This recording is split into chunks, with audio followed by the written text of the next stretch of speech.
Assalamualaikum warahmatullahi wabarakatuh. Dikisahkan, sudah beberapa bulan lamanya Abu Nawas tidak muncul lagi di istana. Baginda Raja Harun al-Rasyid kemudian berencana memanggil Abu Nawas agar datang ke istana. Akan tetapi, beberapa pengawal mengabarkan jika Abu Nawas sedang sakit karena akan melahirkan. Mendengar kabar tersebut, Baginda Raja tentu saja merasa kaget. Tiba-tiba saja Baginda Raja ingin menjenguk Abu Nawas di rumahnya. Baginda Raja kemudian memerintahkan beberapa pengawalnya untuk menyiapkan unta kesayangannya dan segera pergi menuju ke rumah Abu Nawas. Setelah melihat Baginda mendatangi rumahnya, bukan main girangnya Abu Nawas saat itu. Dengan penuh hormat, Abu Nawas pun berkata, "Wahai Baginda yang mulia, ada apakah gerangan Paduka datang ke rumah hamba yang hina ini? Rasanya, selama bertahun-tahun lamanya, baru kali ini Baginda mendatangi rumah hamba," tanya Abu Nawas. "Wahai Abu, tujuanku ke sini karena ingin mengetahui keadaanmu," jawab Baginda Raja.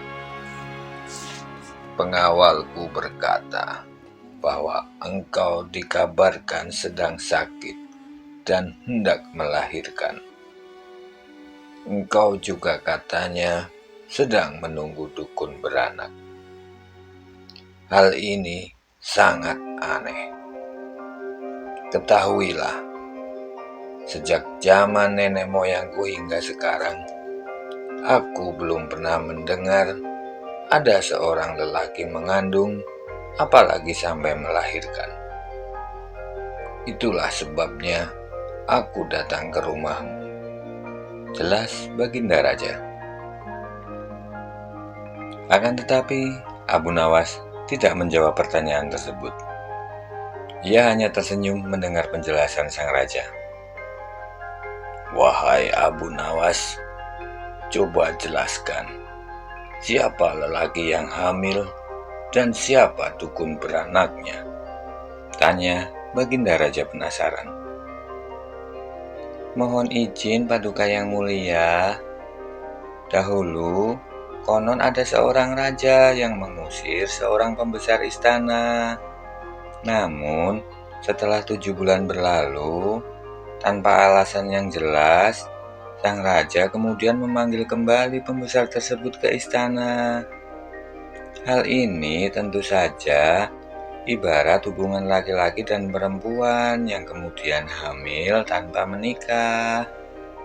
Secara otomatis, tentu melanggar adat dan agama, juga dapat menggegerkan seluruh negeri," jelas Abu Nawas. "Jika seorang mengeluarkan titah, dia tidak boleh mencabut perintahnya lagi. Apalagi itu dilakukan ibarat menjilat air ludah sendiri. Karena itulah tanda-tanda seorang pengecut. Oleh karena itu, hal ini dapat diibaratkan dengan seorang lelaki yang hendak bersalin. Sedangkan dukun beranak yang ditunggu adalah kedatangan Baginda Raja ke rumahku ini," ucap Abu Nawas.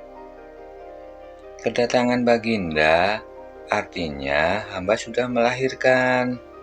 Sedangkan yang dimaksud dengan bersalin adalah hilangnya rasa sakit atau takut hamba kepada Baginda," lanjut Abu Nawas.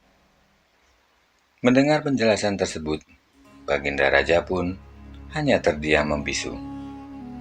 Dia nampaknya sedang memikirkan sesuatu yang telah dilakukannya terhadap Abu Nawas.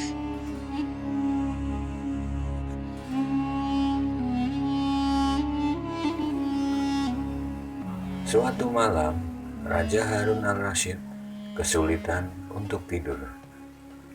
Malam sudah semakin larut dan Raja belum juga merasakan kantuk.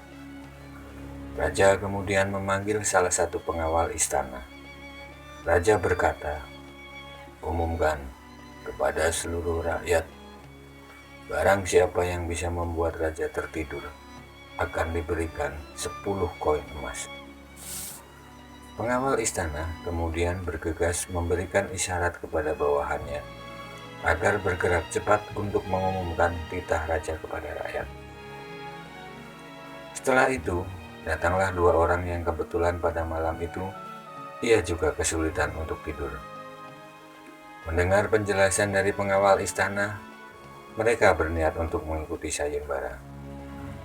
Namun, kedua peserta tersebut gagal membuat raja bisa tertidur. Cerita yang dibawakan dua peserta pertama justru malah membuat raja semakin sulit untuk tertidur. Hingga sampailah Abu Nawas yang menawarkan diri untuk mengikuti sayembara. Setelah dipersilahkan, Abu Nawas mulai bercerita. Baginda, dulu ada seekor raja semut yang kurang kerjaan. Ia masuk ke kuping sebelah kanan seorang yang sedang tidur. Keluar lagi, masuk lagi, keluar lagi.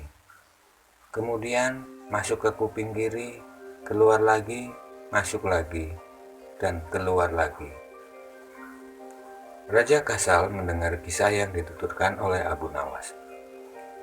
Menurut raja, cerita Abu Nawas tidak menarik dan membuat raja merasa bosan, sehingga ia pun menguap dan memiringkan tubuhnya membelakangi Abu Nawas. Perlahan namun pasti, raja pun kemudian menutup matanya dan mulai tertidur. Pagi harinya, Abu Nawas masuk lagi ke istana dengan mengendarai kereta. 10 karung diangkat ke dalam kereta satu persatu. Penjaga pintu istana pun geleng-geleng kepala ketika kereta itu keluar pintu gerbang.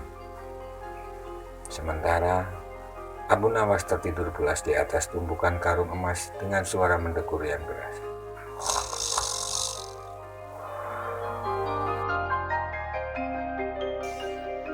Wassalamualaikum warahmatullahi wabarakatuh.